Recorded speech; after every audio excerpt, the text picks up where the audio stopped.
بسم اللہ الرحمن الرحیم. السلام علیکم. میرا نام ڈاکٹر اطہر محمود ہے اور آپ ویکلی میڈیکل نیوز بھی ڈاکٹر اطہر محمود دیکھ رہے ہیں. پچھلا پروگرام ہمارا بڑا پسند کیا گیا، اسپیشلی ہماری کمیونٹی میں. تو آج ہم پھر پاکستان کی نیشنل اور انٹرنیشنل خبریں آپ سے شیئر کریں گے. اس میں ہم کوشش یہ کریں گے کہ اچھی خبریں بتائیں آپ کو، کیونکہ اچھی خبروں کا جو ہے نا وہ ہم سنتے ہی نہیں ہیں. ہم صرف نیگیٹو پہ زور دیتے ہیں، اور پچھلے پروگرام میں میں بھی نیگیٹو پہ زور دے رہا تھا زیادہ. اور میں خود اس کے خلاف ہوں کہ خبریں جو ہے نا، کیونکہ بکتی ہی نیگیٹو ہے، تو ہر بندہ نیگیٹو خبر، آپ سوشل میڈیا دیکھ لیں، اخبار دیکھ لیں، دوسرا میڈیا دیکھ لیں، سب بری خبروں پہ زور دیتے ہیں.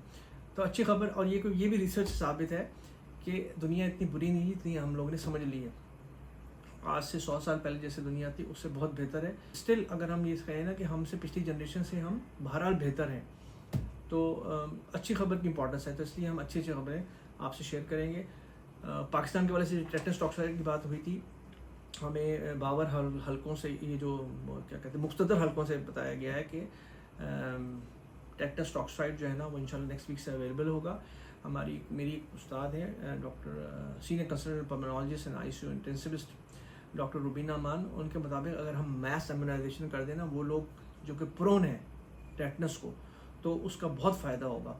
جیسے فارمرز ہیں، کسان ہیں، لیبرز ہیں، مزدور ہیں، وہ لوگ جن کو کٹ کا یا کچھ زخم لگنے کا خدشہ رہتا ہے، تو ان کو میس امیونائزیشن کر دیں تو آپ بہت سارے آگے کمپلیکیشن سے بچ جائیں گے، جو اس کے کاسٹ پہ اس کو مریض ٹیٹنس ہونے کے بعد، اور اس کی جو مینجمنٹ پہ خرچ ہوتا ہے، اس کی مینجمنٹ کے لیے جتنی بڑی ٹیم چاہیے ہوتی ہے، جتنا بڑا سیٹ اپ چاہیے ہوتا ہے، اس سب تمام چیزوں سے آپ کی جان بچ جائے گی.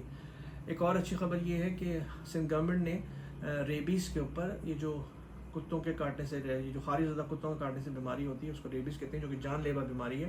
اس کے اوپر ایک گائیڈ لائن شائع کی ہیں، جس کا WHO نے بھی اس کی پذیرائی کی ہے. سندھ میں آلموسٹ 200,000 ڈاگ بائٹس ہوتی ہیں، تو انہوں نے اس کے لیے ایک ایسی گائیڈ لائن بنائی ہے. گائیڈ لائن کا مطلب ہوتا ہے کہ وہ ساری سفارشات، ٹیکنیکل ٹرم میں وہ ساری گائیڈ لائنز جو کہ مریض کو فائدہ کریں، تو اس کو ڈاگ بائٹ اور ڈاگ بائٹ کے درمیان خدا نخواستہ اس کے سمٹم ڈیولپ ہونے سے پہلے اگر اس کو ٹیٹنس ٹاکسائڈ، یہ جو ریبیز ویکسین لگا دی جائے، تو اس کو کمپلیکیشن نہیں ہوں گی. اور اس کے علاوہ جو خدا نخواستہ کمپلیکیشن ہوتی ہے، مورٹیلٹی ہوتی ہے، اس کی بھی رجسٹری مینٹین کرنے کا انہوں نے آرڈر دیا. ان کی میڈیکل جو ان کی ٹاسک فورس کام کر رہی ہے. اس طرح پنجاب گورنمنٹ جو ہے وہ اس نے ایئر ایمبولینس کا کہا ہے کہ ایئر ایمبولینس وہ موٹر وے پہ شروع کر رہے ہیں، تاکہ زخمی جو علاج بر وقت نہیں پہنچایا جا سکتا، ان کو پہنچایا جا سکے اس جگہ پہ جہاں پہ سوٹیبل ان کا علاج ہو سکے. صحت کارڈ کے حوالے سے ایک اچھی خبر یہ ہے، جو کہ مجھے بھی کنفرم نہیں تھی پہلے، کہ اب ایلیجیبلٹی کرائٹیریا ہے کہ اگر آپ اپنا CNIC نمبر اور وہ مخصوص کوڈ ڈالیں گے تو وہ بتائے گا کہ آپ اس کے ایلیجیبل بھی ہیں کہ نہیں. ادروائز تو لوگ اس کا استحصال کر رہے تھے اور اب نہیں کر سکیں گے. پولیو کے حوالے سے جو ہے نا بڑی امپورٹنٹ بات ہے کہ پولیو ورکر کا برائے مہربانی خیال رکھیں. پولیو ورکرز کی مشاہرہ بہت کم ہے اور اتنی مشکل حالات میں کام کر رہے ہیں، اور ٹیررزم کے الگ ان کے ساتھ مسائل ہیں بیچاروں کے. 102 لوگ جس میں پولیو ورکرز، اس کے آفیشیل اور جو سیکیورٹی کے لوگ ہیں مارے جا چکے ہیں. تو یہ بڑی مشکل حالات میں کام کر رہے ہیں. گورنمنٹ کے پاس اتنے پیسے نہیں ہیں کہ ان کو ڈیلی ان کی ویج بڑھا سکیں. تو NGO سے گزارش ہے کہ ان کو کمپنسیٹ کریں. اور ہیلتھ کے کام میں یہ پبلک جو پارٹنرشپ ہوتی ہے نا، کیا کہتے ہیں، پبلک پرائیویٹ پارٹنرشپ، یہ بڑی امپورٹنٹ ہے.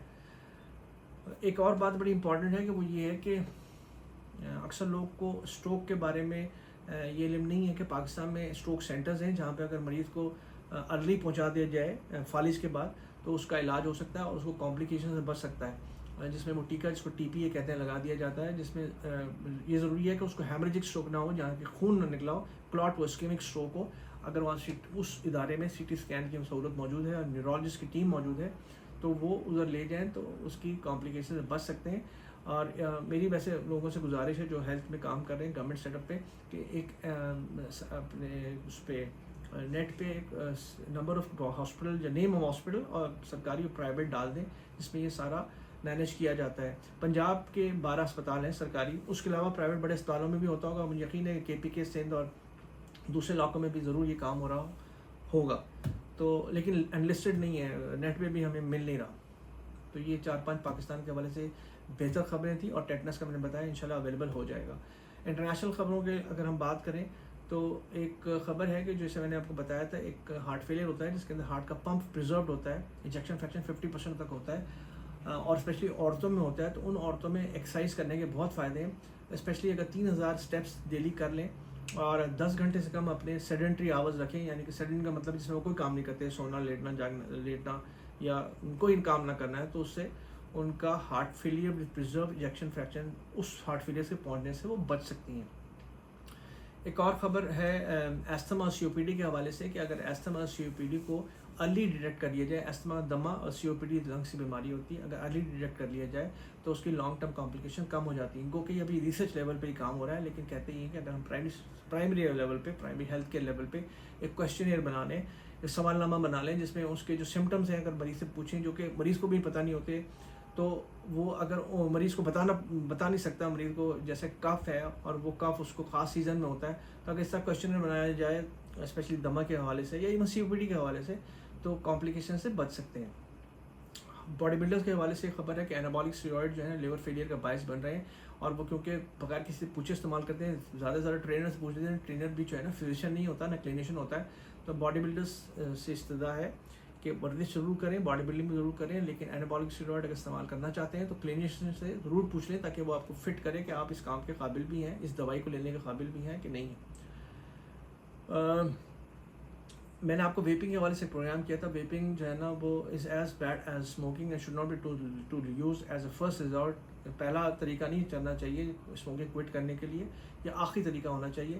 بہرحال دونوں برابر ہی ہیں. امریکن جو ایک کورٹ ہے اس نے کہا ہے کہ اس پہ جو ہے نا ایف ڈی او کو کوئی نہ کوئی قانون لانا چاہیے. اسی طرح ایک امریکن جو سرجن جنرل انہوں نے سوشل میڈیا کے حوالے سے بات کی ہے کہ سوشل میڈیا جو ہے نا وہ اس پہ ایسے ہی بین ہونا چاہیے جیسے اسموکنگ کا ایج والا بین, کیونکہ وہ smoking is as hazardous social media, indulging in social media is as bad as smoking. ہماری گورنمنٹ کو بھی سوچنا چاہیے کہ یہ سوشل میڈیا کا نا کوئی کٹ آف پوائنٹ رکھنا چاہیے بچوں کے استعمال پہ. آخری بات ہم اگر کریں تو ہمارے ساتھ والے ملک میں ایک بڑی مشہور سنگر ہیں الکا یاگنک. الکا یاگنک نے ابھی ڈسکلوز کیا کہ ان کو سینسی نیورل ڈیفنس ہو گئی ہے. سینسی نیورل ڈیفنس یہ ہوتی ہے کہ انر ایئر جو ہے نا ہمارا, وہ ہمارے نروز لے کے جاتا ہے جو کہ سماعت ہماری ہمیں سنائی جس کی وجہ سے دیتا ہے. تو وہ کسی بھی وجہ سے انفیکشن, انفلیمیشن, ٹراما, چوٹ لگنے سے بھی جا سکتی ہے, آپ کو سینسی نیورل ڈیفنس ہو سکتی ہے. لیکن انہوں نے ایک اور بات بتائی کہ یہ لاؤڈ میوزک سننے سے اور ہیڈ فون بہت زیادہ استعمال کرنے سے بھی ایسا ہوتا ہے. تو اپنے کیونکہ مشہور لوگ کو جب خدا نخواستہ بیمار پڑتے ہیں تو دنیا کو پتہ چلتا ہے بیماری کے بارے میں, اور اسی طرح سینسی نیورل ڈیفنس بچوں کو یہ بہت زیادہ ہیڈ فون استعمال کرنے سے اور لاؤڈ میوزک سے ہو سکتی ہے. تو ماں باپ سے گزارش ہے کہ اس کا خیال کریں. تو بہت شکریہ ہماری ویکلی نیوز سننے کا. امید ہے کہ آپ کو پسند آئی ہوگی, اسپیشلی ہمارے ڈاکٹرس کو, اور انشاءاللہ ہم اس کو کرتے رہیں گے نیکسٹ ویک. السلام علیکم.